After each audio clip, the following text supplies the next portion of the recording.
The following is brought to you by the Social Suplex Podcast Network.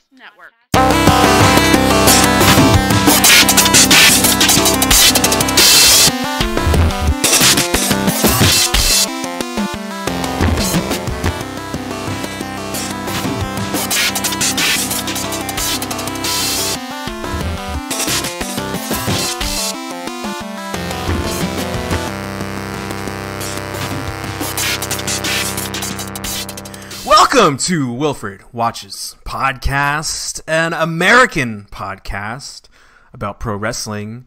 And today we have a very special guest today. Air quotes. Beckie. She does blogging with words. She's written a lot of really cool articles about women's wrestling, Japanese wrestling, Triple H, TLC, AEW. She writes about wrestling, and it's a really cool thing. So, Beckie, welcome. How are you? I'm fine, thank you. How are you? I'm lovely, thank you. So you blog, you write about pro wrestling, and you're fun on Twitter. So tell us about your bloggy blog. Well, my bloggy blog literally was born in March of 2017. I essentially just thought, fuck it, I'm going to start writing about wrestling. So that's kind of what I did. It was a bit sporadic at first. Like, I think I did 3-4 posts. And then I started getting more regular with my posting once I'd written about Okada Omega at Dominion, which was, let's be honest, one of the match of the year by Tokyo Sports, and many people saying it was the best of the year. Absolutely. It was just outstanding.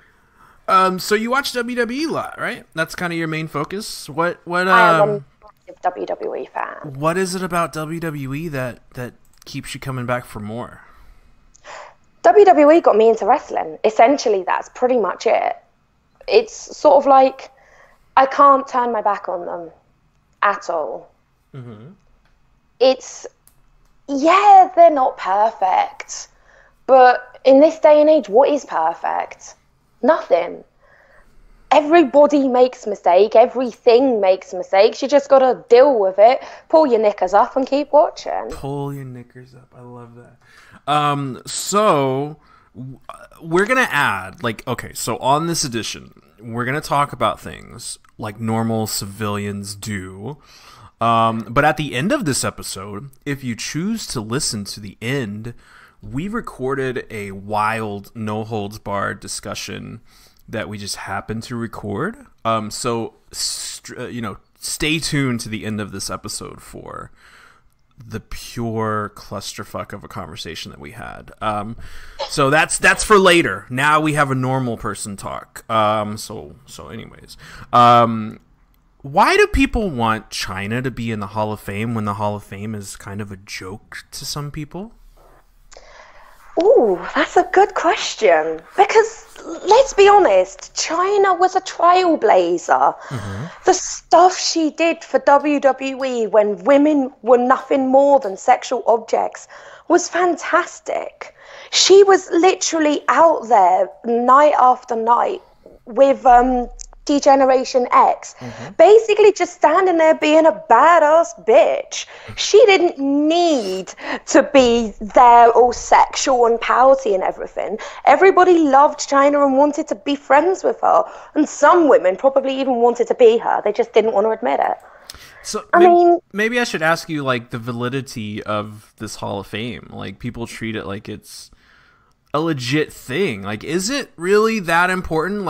Can we just admire her for her career, or does she have to have the Hall of Fame? You know what I mean? Well, I think she should, absolutely, because she's done amazing things, and the celebrity wing of the Hall of Fame I really think should be scrapped.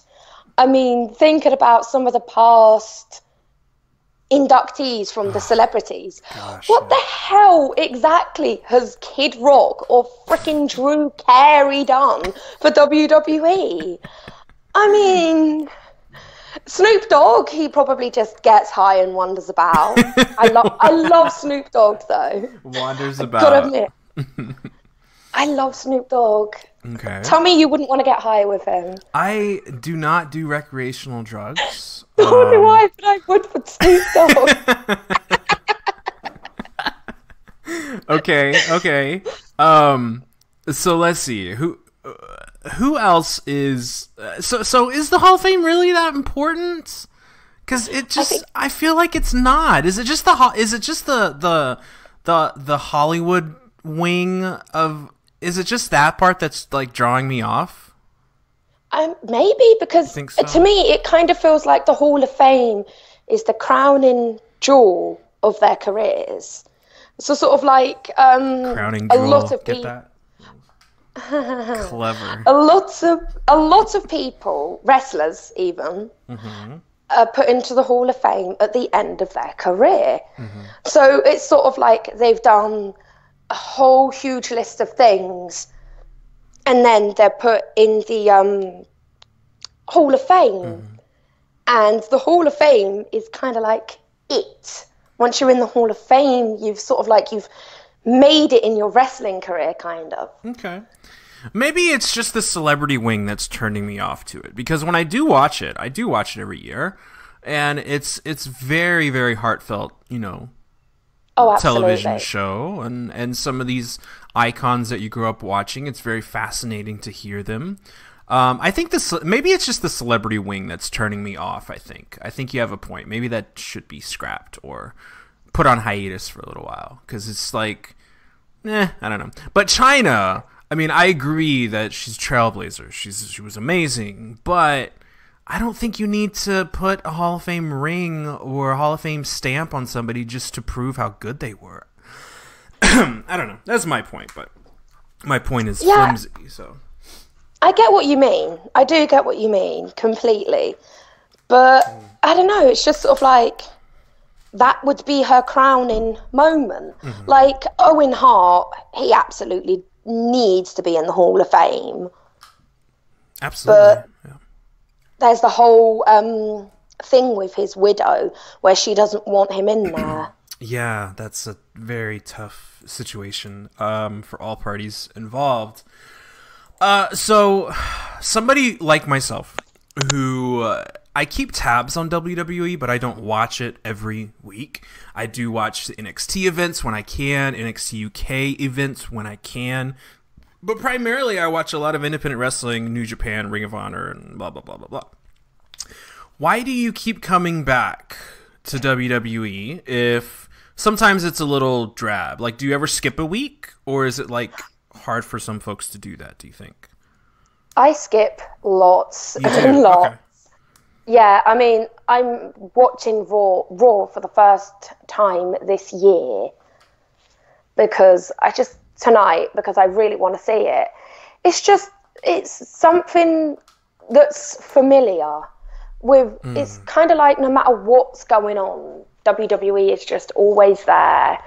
It's like you get into bed at night and you just pull the covers over you. WWE is that cover, in my opinion. That's fascinating. I like that analogy. It's there to keep you warm, and they have questionable things, really bizarre things that happen, but at the same time, they've got Shinsuke Nakamura.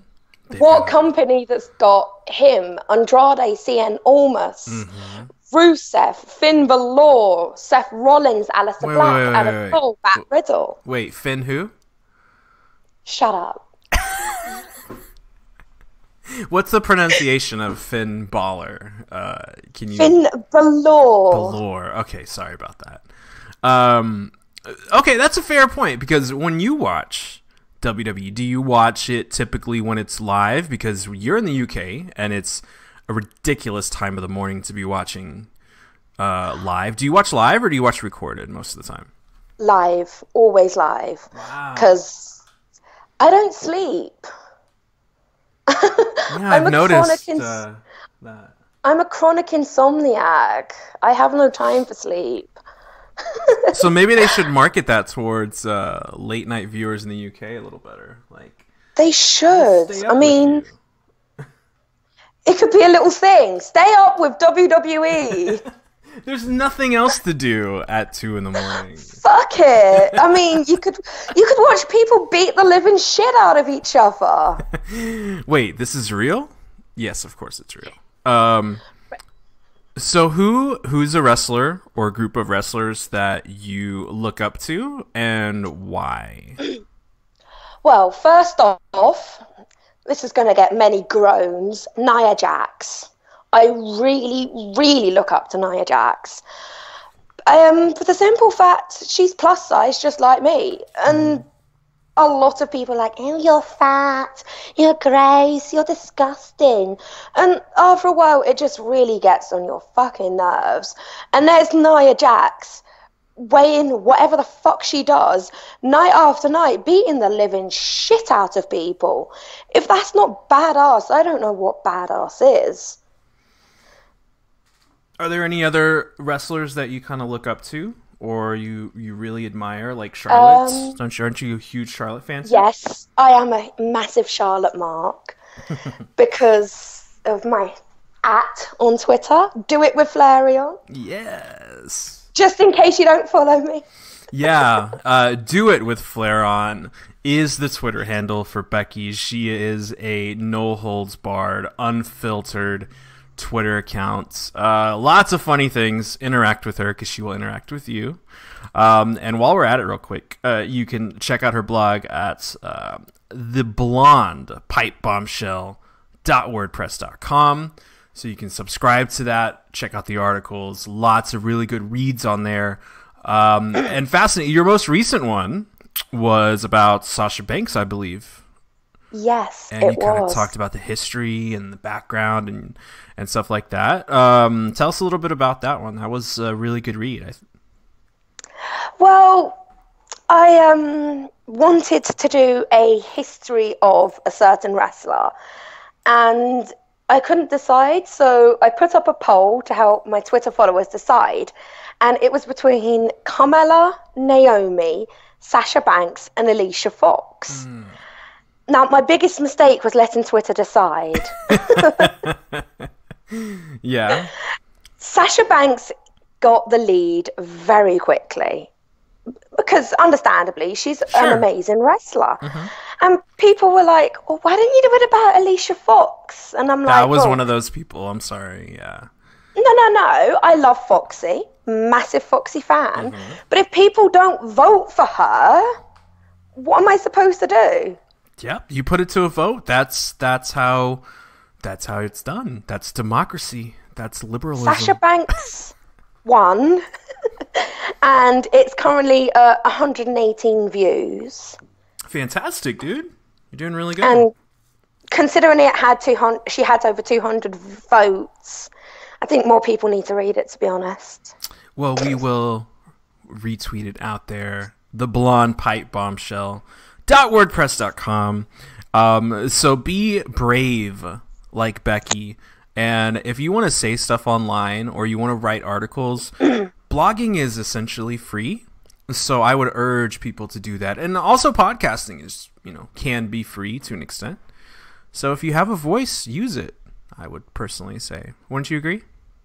Oh, absolutely. Get your voice out there. Fuck everybody what they think. Yes. That's what I was saying, just in nicer words. So speaking about nicer words, what do you think about social media these days? I've been bringing that up a lot lately in most of these interviews and roundtables and all that stuff. Are people too sensitive? Are people too rude? Is there no accountability? Like, what do you think about all this? Because there's some mean people online. And I see you interact with them sometimes. Twitter is a shit show, but it's an addictive shit show. I think that's the easy way to describe it. Too many idiots have got opinions, and I'm definitely one of them. I'm definitely an idiot with an opinion. But the only problem with me is I just scream until my opinions are heard. So it's probably why I piss a lot of people off. So scream louder. Okay. Yes, scream louder. That is definitely what you should do.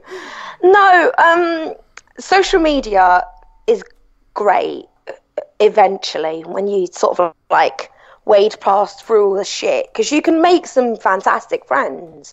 You can interact with famous people. Like, you can't do that on the street unless you live in bloody Hollywood. And not everybody lives in Hollywood. It's just absolutely fantastic, but it is shit as well. It's an addictive shit show. That's a very good way to put it. I think personally that Twitter should have a little more regulation, or a little bit of at least how things are reported or when things are said. Absolutely. I think they need to have a better grip of it. But I mean, we're also, at fault for using it the way we do sometimes, but Twitter should step up. Facebook should step up and not be so scared of taking the reins on something like that, because it gets out of hand in some niches of the world like wrestling. Yeah. Problem with Facebook is they're too interested in taking over the world. Essentially it. I mean, they fucking bought Snapchat. They've bought Instagram. They brought something else, but I can't for the life of me think what it is off the top of them. WhatsApp. Okay. They bought WhatsApp. And now they're all just kind of similar. That's a good point. I don't even use Facebook, and it's one of the best decisions I made in a while, not having it. So I want to ask you this. If Charlotte was on the line right now, or if Nia Jax was on the call right now, what would you say to them right now? You actually think I'd be talking? I'd be sobbing hysterically. Are you kidding me? You think I'd be talking? I'd be sobbing going, oh my God, I love you so much. It's sweet that you think I'd be talking. I really wouldn't. Well, that's honest. I thought you were going to talk for a while, so I had a sip of my drink, and I almost spit it out. So I'm brutally honest. I would be sobbing and crying hysterically. So, you want to say anything? Like, there's no words. You would just be crying. You'd be hysterical. Okay. I'd probably be like, Charlotte, can we be best friends? Because she's just so awesome. And I really, really, really want one of her dad's robes. Oh my gosh. Can you imagine? Like, I would wear that everywhere, dude. I would walk into like Walmart and I would just be like everywhere with that. Oh my gosh. I'd have Flair's theme permanently playing and I would woo. Woo! Because I can do a really good woo. Okay, well. Do you want to hear it? Absolutely. Woo! I think Theresa May just woke up right now. She was just like, what the I told you. What the so both of our countries our politics are in the shithole right now. So I wanted to ask you about Theresa May. If you could put her in a feud with any wrestler right now, who would you want to see her in a feud with? Obviously, she's the heel, so who you got? Does she have to be the heel? See, make an argument. Make an argument for as a face. Part of me wants to say Meiko Satomura. Oh God, she would murder her. But part of me also wants to say Suzuki. Oh, I was gonna say Suzuki. Oh, we want to see her get torn apart. That's kind of sad. And it's not sad. I want to see Aleister Black hit her with a black mass. Oh wow! And then he would tell her before he hit it, like, you are not absolved of your sin. I want her to be tombstoned. So we're gonna have this multiple combination. Oh fuck yeah! Super duper PWG style finisher. Absolutely, and she'd have to be Kinshasa'd. Oh, absolutely. I endorse that. And a Batista bomb, just because. Jeez, there's nothing left of her. So Britain would be better. So, do you like Zack Sabre Jr.? No, I do not like Why? Zack Sabre Jr. Why? He just kind of seems obnoxious, and a lot of it is also political. Because his political stance is Jeremy Corbyn. And I'm not saying that Tories should stay in power, because they really shouldn't. But what I'm saying is I don't think Jeremy Corbyn's a much better candidate, because if you look at the vote last Tuesday, well, when this will be going out, it'll be Tuesday, what was last Tuesday's date? Your parliament there's so many things happening. By the time this comes out, you might be part of Norway for all I know. I have no idea. 15th of January, just looked on my calendar. There you go. And she essentially won the no confidence vote because the government didn't want Corbyn. And I mean, to me, that says everything.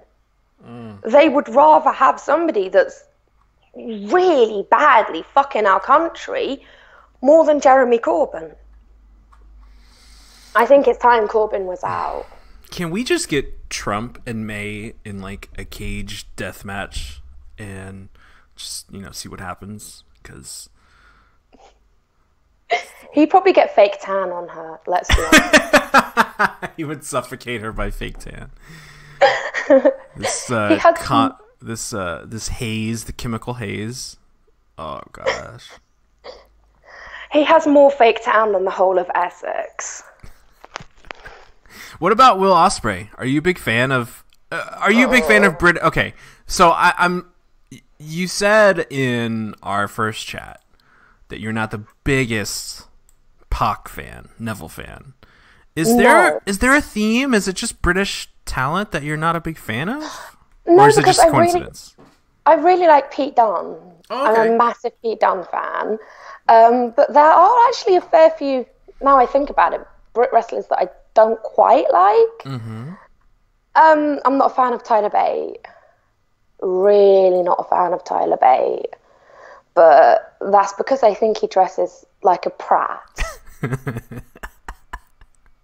There's no other way to say it. He dresses like an absolute prat. And he kind of looks like a mixture between a 70s porn star and somebody who fell into a thrift shop backwards. I think that's the only way to describe it. I mean, oh my god. Would it kill him to button his shirt all the way up? We get it, you've got abs, you've got a bloody pecs and everything. Just button your shirt up. I sound like such an old granny, don't I? Yes, you do sometimes, but that's the charm of Beckie. I'm in my late 20s and I sound like I'm in my 60s. But are you happy? That's what matters. Yeah, I'm happy now and again. Not easy when you've got shit mental health, but you get through. You know what? Let's talk about it. We don't talk about mental health enough in the wrestling little, what it was, snow globe or circle or whatever. We don't talk about it enough. Yet these wrestlers and fans get lambasted online if you say something or you don't agree with something. Sometimes you'll just get run over, and I wonder when we're going to start talking about the effects of the things that are said online. I mean, Toni Storm completely walked away from it, and that's a shocking sign. She's actually back now. Oh, okay, she is. Good. But that's not something that we should have to go through, is wrestlers having to be under that type of pressure. That's just unfair to anybody. I think people don't like to be held accountable for their actions. I mean, I actually wrote a blog post on Toni Storm's issue, but it just mentioned her in the first sentence, and then it was just going on to the whole privacy issue. It's like, it shouldn't happen. We get it, she's hot. Nobody's denying that. Doesn't mean to say she should have her pictures leaked. It's crazy that you think that because you see them on TV, you see them wrestle, you might meet them at a meet and greet. It's insane that you think you then have that right to share something so intimate. You don't have any right. I'm sorry, but whoever shares news without the other person's consent, whoever leaks them is just a cunt, pure and simple. There's no other way to describe it. It's something so personal to be just saying, oh yeah, I'm going to leak your nudes and not give a shit about it. I mean, what happened with Paige back in 2017? That was awful. She contemplated suicide. She became an anorexic. But there were still people that just did not give a shit. All they cared about was the fact that they got to see these videos of her. And I mean, why? Why do you want to see that? You're seeing a woman at her lowest point, and you think it's right to share it? You think it's right to make jokes about it? No, it really isn't. Women get a lot of shit in this world as it is. We shouldn't have to worry about sending nudes to our partners and some dirty scum intercepting it and thinking, oh, I'm going to share this online and get my kicks. Because as I said, you're just a fucking cunt if you do that. It's very well said. I don't have anything to add to that. You're right, and it's depressing to see. And as a guy, I'll be honest, it's not always visible to us or known to us, the experiences that women have online or at shows or wrestling shows. So shining a light on that to educate people and men and myself, that's a positive. If you're willing to, and as a public, if you're willing to hear somebody be educated and actually understand what they've learned, I think that's better for everybody. I don't think it's not really man versus woman, because we're all humans, but exactly. But I think if you admit that you need to learn stuff, then I think that's a big step that some people should be taking. Oh, definitely. I don't have all the answers, and I don't know everything. I still hear stories doing this podcast, and I still hear stories, and I have conversations with people, and it's like, wow, this happens now? Like, I'm still learning myself, and it's okay to be in the dark about it, as long as you come out of that dark, learning something. Definitely. I mean, you still see stories of women being heckled when they're in the ring. They're there trying to kick ass. They don't need an idiot in the crowd going, "Oi, great tits, love." I mean, it's ridiculous. It absolutely really ridiculous. So, on that point, where can we find you online? And hit us with all your plugs and all that good jazz. Well, you've given my Twitter, which do it again. Do it with Flareon. My Instagram, which desperately needs more followers, is Kirby Eats Pizza. Do not ask. Do not ask. I love pizza. So do I. It's the best. I am on Facebook, but I'm not giving my Facebook details out. Boo, Facebook. Boo. That's private, my Facebook. And plus, it's an easy way for me to keep in contact with my mum. Not really on many others. I did have a Snapchat, but then I was like, okay, this is just pointless. I'm taking pictures of my face over and over again. And where do we find your blog at? My blog is theblondepipebombshell.wordpress.com. Lovely. Thanks for the chat. Please stay tuned. What we'll do is we will add the conversation we had last week, which was a train wreck, where we talked about... hold on, let me get this very interesting list of words. We talked about the brand split a little bit, and this was just like a totally normal Wilfred Beckie conversation. We just happened to record, so we talked about the social classes of wrestling. Talked about her blog. We talked about how she screamed at Dalton Castle once. She's we talked about Rugrats. She talked about how Iconics she's not a big fan of Iconics. So stay on this episode for more about that. I think it's very fascinating. And a little bit of bloodletting. So casual. So stay tuned. Oh, go ahead. In fairness, I am a train wreck, so it makes sense that conversation was a train wreck. It was pretty fun. So please give her a follow on Twitter. Follow me at Wilfred Watches. And please enjoy all the crazy amount of cool interviews I've been getting lately. And please support me on Patreon if you have the opportunity to. You can get on patreon.com/Wilfred Watches as little as $2 to get all the exclusive bonus content. If you want to support a little bit more than that, $5, you start to get some swag. So check that out if you are able to support. Much appreciation. And thank you so much for hanging out, Beck. Thank you.